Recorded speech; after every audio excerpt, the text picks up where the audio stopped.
കേരളത്തിന്റെ ആവശ്യം വളരെ വ്യക്തമായി മുൻപോട്ട് വെച്ചിട്ടുണ്ട്. തമിഴ്നാടുമായി ഒരു യുദ്ധത്തിനല്ല, മറിച്ച് തമിഴ്നാടിന് വെള്ളവും കേരളത്തിന് സുരക്ഷയും എന്നതിൽ ഒന്ന് തന്നെയാണ് കേരളത്തിന്റെ ആവശ്യങ്ങൾ മുൻപോട്ട് വെച്ചിരിക്കുന്നത്.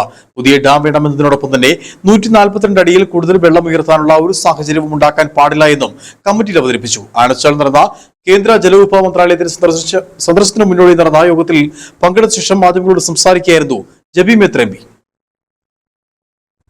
വളരെ വ്യക്തമായി തന്നെ കേരളത്തിന്റെ ആവശ്യങ്ങൾ മുന്നോട്ട് വെച്ചിട്ടുണ്ട്. കേരളത്തിന്റെ നമ്മുടെ ഒരു സ്വപ്നം എന്ന് പറയുന്നത്, അല്ലെങ്കിൽ നമ്മൾ തമിഴ്നാടുമായി ഒരു യുദ്ധത്തിനല്ല, മറിച്ച് തമിഴ്നാടിന് വെള്ളവും കേരളത്തിന് സുരക്ഷയും, water for Tamil Nadu and safety for Kerala എന്നതിലൂന്നി തന്നെയാണ് കേരളത്തിന്റെ ആവശ്യം മുന്നോട്ട് വെച്ചത്.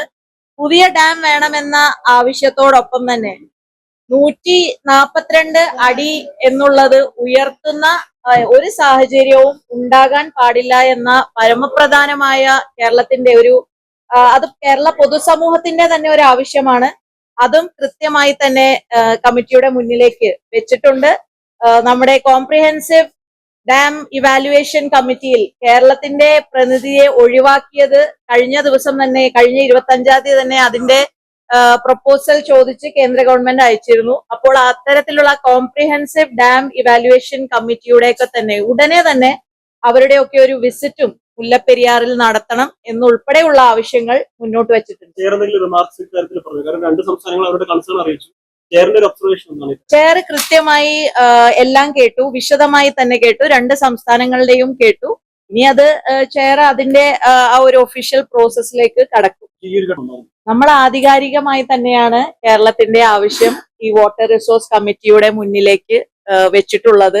അത് കേരളത്തിലെ ജനങ്ങളുടെ ആശങ്ക ഏറ്റവും കൂടുതൽ 5 ജില്ലയെ ബാധിക്കുന്ന 35 ലക്ഷത്തോളം വരുന്ന ജനങ്ങളെ ബാധിക്കുന്ന ആ ആശങ്ക, 130 വർഷം പഴക്കം ചെന്ന ഒരു ഡാം ഇപ്പോഴത്തെ കാലഘട്ടം ആവശ്യപ്പെടുന്ന, നമ്മൾ എത്രത്തോളം മുന്നിലേക്ക് കാലം കടന്നുപോയി എന്നുള്ളത് ഉൾപ്പെടെ എഞ്ചിനീയറിംഗ്, ഡാം എഞ്ചിനീയറിംഗിന്റെ തന്നെ അത് ഏത് ലെവലിലേക്ക് ഇപ്പോഴെത്തി എന്നുള്ളത് ഉൾപ്പെടെയുള്ള കാര്യങ്ങൾ വളരെ വിശദമായി കമ്മിറ്റിക്ക് മുൻപിൽ അവതരിപ്പിച്ചു.